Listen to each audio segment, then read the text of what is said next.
Plus serein, c'est ainsi que Jean-Luc Viessière résume son état d'esprit devant la communauté universitaire. Il faut dire que le budget initial 2015 vient d'être voté en conseil d'administration. Un budget en équilibre, sans aide exceptionnelle de l'État, au contraire de 2014. Les économies ont été trouvées pour permettre de nouveaux investissements.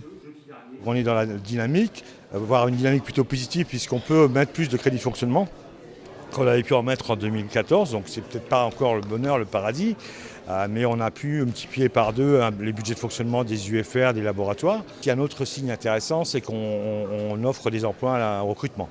Alors qu'année dernière, il n'y avait pas eu, enfin l'année dernière, oui, en 2014, il n'y avait pas eu de recrutement.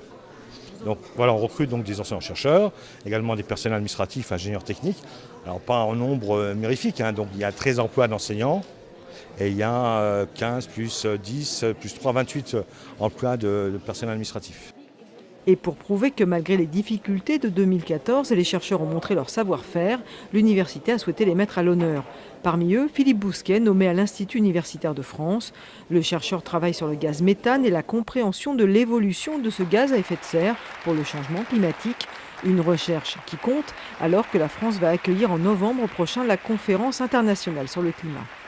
Si on comprend aujourd'hui comment fonctionne le méthane, on va être capable peut-être de se projeter dans l'avenir.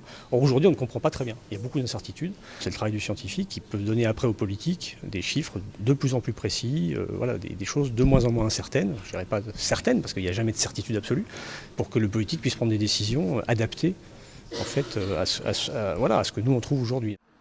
Un laboratoire très souvent mis à l'honneur et qui va prendre encore plus d'importance alors que l'UVSQ vient d'intégrer officiellement au 31 décembre l'Université de Paris-Saclay qui regroupe 19 établissements prestigieux.